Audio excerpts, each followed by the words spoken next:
So just talking a little bit about what's involved in the background. We've heard a lot about what goes on at the tournament and what you're getting out of the tournament, what's going in there. But just to give you an idea of some of the jobs and the things that you need to do whilst the tournament's actually happening, so that you can see, you know, what's going on. You know, you're prepared for everything. You never be prepared for everything, but you're prepared for some of the stuff that's going to happen.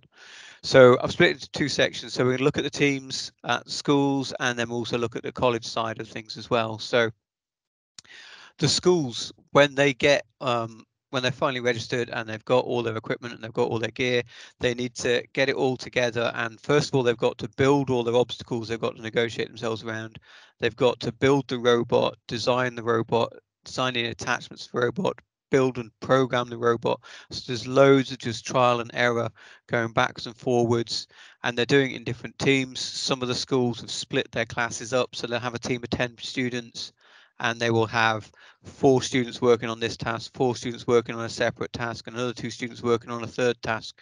And these then, when it comes to the actual games itself, they're going to be swapping in and out. So there's lots of sort of delegation and sharing of tasks and sharing ideas between teams, because if they're doing similar tasks, they can share the ideas as well. So there's lots of Lego building and Lego tasking to begin with, and then they actually get to start thinking about the challenge itself. So for the challenge, they've got the robot game, which is what everybody focuses on. It's the big show-off thing that everyone sees as the robot whizzing around the table, breaking all your carefully built models, going haywire and running over the other bits of kit that you didn't want it to touch and messing everything up in general. So that's the first thing they've got to work out, but they've also got to be thinking at the same time about their innovation challenge, which Wendy mentioned, and they've got to think about their group presentation. We try and encourage that everybody in the team takes part in the presentation. We don't want just 2 people standing up doing the presentation. It's got to involve everybody. We're trying to broaden everybody's skills and get everybody involved. It's part of their core values is to make sure that no one's being left out. So they've got all of this to do. Now, some of the schools that I'm working with haven't got their robots yet, they haven't got their sets yet, but they're starting on their innovation project already, because that's the task that's going to underpin everything that they're doing, so they can work through there. Meanwhile, at the college, we're sat back doing nothing. Yeah, no, we're building tables. So we have this year we've got 2 table sets of our own, and then we're going to get another couple of table sets as well. So we've got 2 sets built. We're getting another couple. So we're going to be running with 4 tables there. You've got to work out your timetable of events, because it's not only just about playing the games. Students have got to go and present these events as teams, and then you've got to work out, well, if they're presenting now, they can't be playing now, and if they're playing now, they can't be practicing. And so there's a whole bunch of timetables you've got to make up. I'll get to it in a second. You need to make up more than one timetable. You've got to talk to estates, you've got to talk to your ICT department, you've got to talk to your marketing department, just about how things are going to happen on the day. For estates wise, you've got to think about, right, we need to book rooms, we need to get tables set up, where are the students eating, where are the students judging, how are the students getting in, are the students coming on buses, where are the buses parking? So there's loads of things outside of the Lego competition itself that you're suddenly thinking, hang on, we didn't think about that, what's happening here? ICT wise, you're going to have a great big huge screen displaying the running scoreboard, and if you are, what's going to happen when it goes wrong? Are you going to have somebody on call, or do you have to go and find someone? What's the delay going to be involved in that? So we've actually spoke to our ICT team. We're going to handle everything, but they're stood just in the sidelines ready just in case, so that if something goes wrong, they're there and they can jump in. And then marketing going to be involved on the day as well, talking about who's going to be taking pictures. Have we got all the forms back from all the schools about who can have pictures taken, who can't have pictures taken, where the best places are to take pictures, because we've got a viewing gallery for our sports hall, so they might take pictures from upstairs, they might take pictures from downstairs. They need to know what the timetable is, because they need to know when to come in to see the games. They don't want to come in and see everyone packing up to take pictures. So there's lots of other just timetable stuff that goes on that builds up to the whole just buzz of everything that you're trying to do. Just mentioned selecting referees and judges and roping people in to be judges at minute's notice. If you want to come help out, you're more than welcome.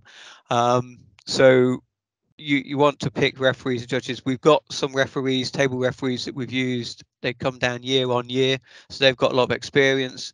But you've got to think about what happens if they can't come down. Is there somebody else we can get to come in so they can see what's happening and sort of train them up alongside? Same for the room judges. You want to be thinking, right, we've had a couple of people who normally do our judging have dropped out this year, so we're bringing a couple of new people in, a couple of staff members from the college, and that way we know that they're around. We can I can mess around with their timetables and clear their classes to be doing something else for the day so that they can get roped in as well. Getting engagement with local employers is important. We have one of our local employers are sending us 12 of their apprentices, and they will be apportioned out. 4 of them will be actual robot game judges. The other 8 are going to be attached, 1 to each team that we've got at the event itself, because they've been students at the college or currently are students at college. They know their way around, they know where they're going, they can be a sensible person to keep everything on track. They're not engaged and involved with the team the way that teachers are, because believe it or not, teachers will turn into your worst enemy on the day, because it's, oh, they need to be doing this, they need to be doing that, they need to be doing this. Trying to get teachers to step back, sometimes they get more competitive than some of the kids do. So having somebody else who's attached to the team that's not invested in the team winning, but will support the team, just keeps things on track, keeps things working on the rails. You've got to think about booking rooms. Where are you going to be doing the judging? Are you going to do the judging in the same room the competitions are happening?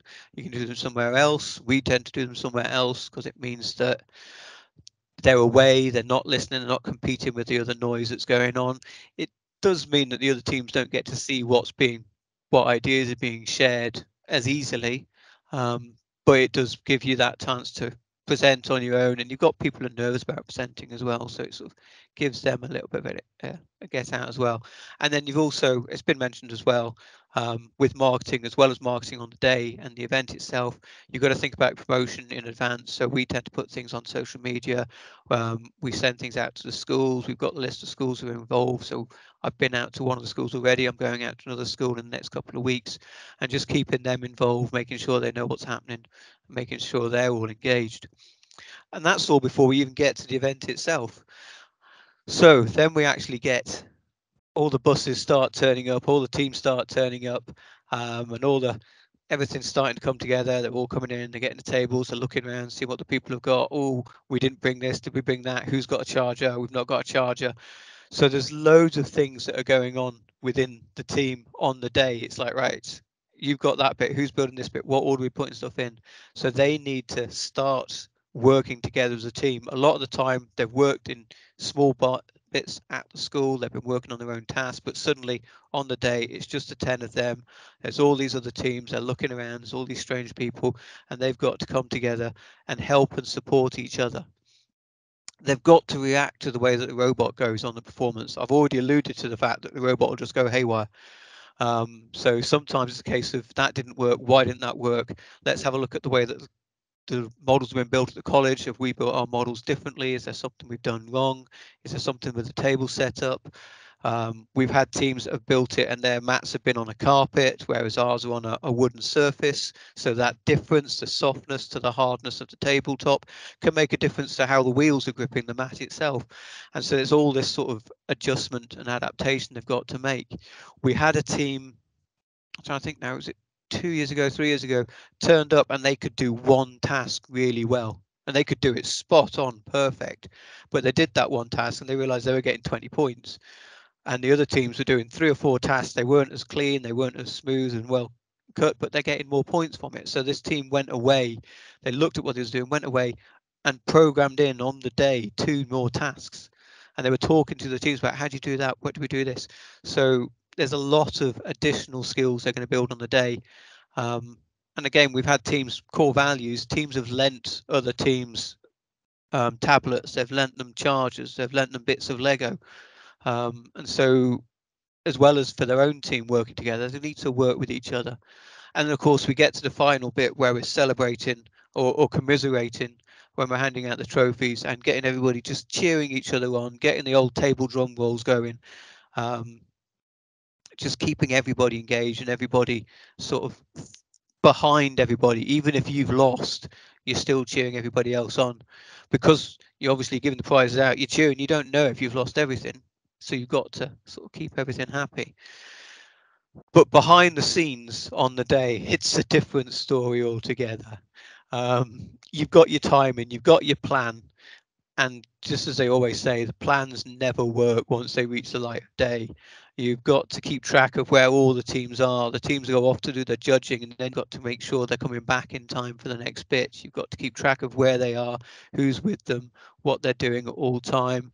You've got to keep track of the scores, who's done this bit of the score, what's the latest ones. We're going to be updating the scoreboard this year. We're going to have that on display so people can see it. So they'll have a running total. So it's going to be keeping track of that, refreshing that, making sure that's working, making sure it's displaying things correctly. The judging and awarding. So you've got to make sure your judges are all settled, the teams are arriving for your judges in time, the judges have got everything that they need. The judges understand what it is they're judging, the students understand what they're being judged on. And then you've got to leave time in your timetable to get all the judges back together to finally decide, right, this team here did well at core values, this team weren't so good at core values, this team deserves this badge, this team deserves this award, and just working out what all the results are going to be. And then when you've done that, you have to try and you put it all into a spreadsheet. Now we've got a wonderful spreadsheet that puts it all in, but that's only as good as the people putting the information in, so you have to double check all of that as well. So that's normally when we call Wendy over and go, why isn't it working? And then we have a look, see where we are, see what's going on. And then you've got the final bit of ceremonies. What's the order of ceremonies going to be like?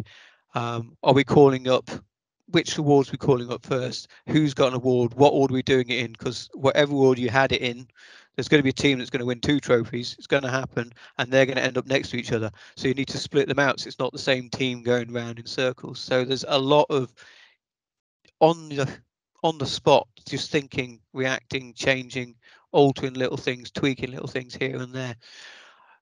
The teams won't notice, the schools teachers won't notice, and most of the judges, referees and table people won't notice. But in the background, you've got Jed's running around like crazy, I'm running around like crazy, Lynn will be running around, just keeping everything moving smoothly, just ticking everything across. So there's lots of just little tasks that you've got to do on the day itself.